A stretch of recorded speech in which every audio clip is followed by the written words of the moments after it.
सो hi everyone, कैसे हैं आप सब। आज की इस वीडियो में हम डिस्कस करेंगे how to overcome sleep while studying. कुछ बेसिक से टिप्स एंड टेक्निक्स हैं जिनका अगर हम पढ़ाई के टाइम पे यूज करें तो हम स्लीप को एलिमिनेट कर सकते हैं एंड हमारे स्टडी टारगेट्स पूरे हो सकते हैं।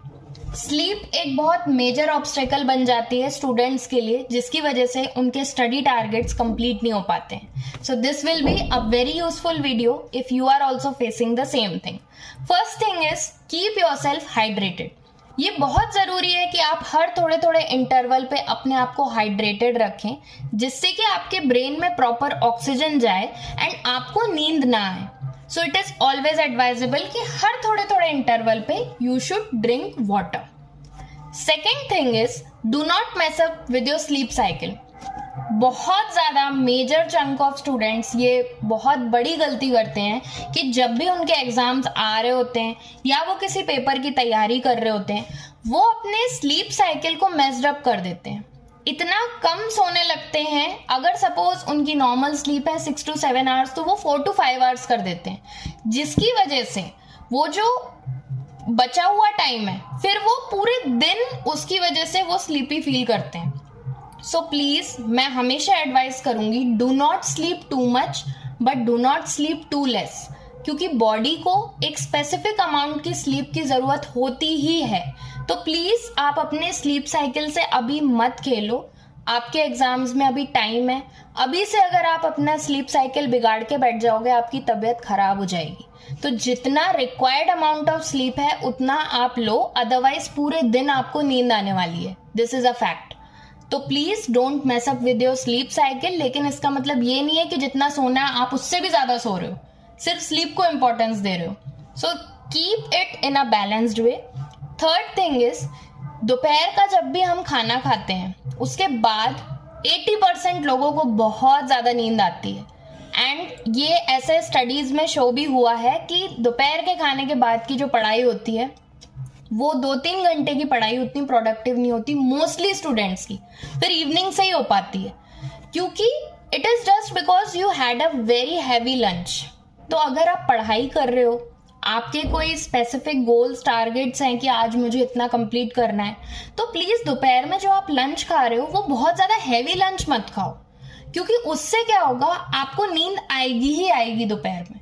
So it is always advisable कि आप लंच थोड़ा सा लाइट रखो, जिससे कि आपको नींद ना आए, क्योंकि अभी वो जो दोपहर का टाइम होता है उसमें सोने के चांसेस सबसे ज्यादा होते हैं, उसमें सबसे कम प्रोडक्टिव पढ़ाई होती है कई सारे स्टूडेंट्स की। So please keep your lunch a little bit light. ऐसा नहीं कि आप भूखे रह गए, लेकिन उसको बहुत ज्यादा हैवी लंच में कन्वर्ट मत करिए। Another thing is keep yourself on track using alarms. आप अपने फोन में अलार्म लगा के रखो, या अगर आपके पास अलार्म क्लॉक है आप उसमें अलार्म लगा के रखो, जिससे कि आपको बार बार पता चले कि हम क्या कर रहे हैं, how much time we have wasted, how much time we have left for the day. And please study and time को इस तरीके से मैनेज करो कि you have set targets for a specific amount of time. आपका schedule ऐसा होना चाहिए कि सपोज सुबह 9 बजे तक मेरी इतनी चैप्टर कंप्लीट हो जाने चाहिए, इतना पोर्शन मुझे कंप्लीट करके रखना है, देन दोपहर में 2 बजे तक मुझे इतना करना है, देन अगेन 3 बजे तक मुझे इतना करना है, अगेन शाम को 6 बजे तक। ऐसे टाइम बेस्ड टारगेट सेट करना स्टार्ट करो। जब तक आप टाइम बेस्ड टारगेट सेट नहीं करोगे, बिलीव में आप ट्रैक पे नहीं रहोगे, आपको नींद भी आएगी एंड आप बहुत टाइम वेस्ट करोगे। जहां आपने time based realistic target set कर लिए, वहीं आप देखोगे कि आपके टारगेट्स अचीव होने लगे, आपके डेली टारगेट्स भी अचीव होने लगे and you will achieve your dream. लेकिन अगर आपने टाइम बेस्ड ट्रैकिंग नहीं करी है, देन बिलीव मी आप कब ट्रैक से बाहर हो जाओगे आपको पता भी नहीं चलेगा। तो नींद को अगर भगाना है तो आपको अपने 24 आवर्स को ट्रैक करना है using alarm clock plus keep time based targets. तो ये कुछ इंपॉर्टेंट सी एंड कुछ इजी सी टिप्स एंड ट्रिक्स थी जिसको आप यूज कर सकते हो। एक एडिशनल ट्रिक इसके संग जो मेरी साइड से है, जो मैं अपने पढ़ाई के टाइम पे करती थी, वो था keeping myself busy into some action. अब आप बोलोगे कि पढ़ाई के टाइम पे कैसे हम एक्शन कर लें। थिंग इज कि स्टूडियस एक्शंस में आपको इन्वॉल्व रहना है। If you are reading something, highlight it. If you are reading something, make notes. अगर आप प्रैक्टिकल सब्जेक्ट कर रहे हो, do solve it on a piece of paper, but keep yourself in some action mode.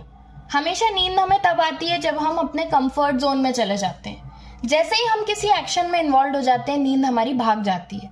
तो सबसे ज्यादा नींद आती है थ्योरी सब्जेक्ट्स पढ़ने में, ये सबको पता है, क्योंकि उसमें हम सिर्फ रीड कर रहे होते हैं. So why to just keep ourselves in inactive mode? क्यों हम जबरदस्ती अपने आप को ऐसा एनवायरनमेंट दे कि हमें ना चाहते हुए भी नींद आए? एक पेन एंड पेपर लीजिए, नोट्स बनाइए, बुलेट पॉइंट्स बनाइए, स्टिकी नोट्स में कुछ नोट करिए, कुछ हाईलाइट करिए, पेंसिल से चीजें हाईलाइट करिए, कुछ भी एक्शन करिए. अगर आप बोल रहे हो नोट बने हुए, वापस से लिख के आप नोट्स बनाइए, पर कुछ ना कुछ एक्शन में इन्वॉल्व रहना जरूरी है, वरना आपको नींद आएगी ही आएगी. जब हम लॉन्ग टाइम तक पढ़ाई करते हैं, एक चीज पे फोकस करते हैं, डेफिनेटली हमें नींद आती है. तो अगर उस समय आप एक्शन में इन्वॉल्व नहीं हो तो आप ट्रैक से बाहर चले जाओगे. So that's all from my side for today's video. I hope इस वीडियो में कुछ ना कुछ इस वीडियो की टेक्निक आप जरूर यूज करिएगा. आपको अपने टारगेट्स में डिफरेंस दिखने लगेगा. अगर नींद की वजह से आपके टारगेट्स 1 दिन या 2 दिन पीछे हो रहे हैं, या किसी के बहुत ज्यादा पीछे हो रहे हैं, आप देखोगे कि उसमें ट्रेमेंडस डिफरेंस आ जाएगा. So I hope that you all are okay and all the best. Do prepare well for your exams.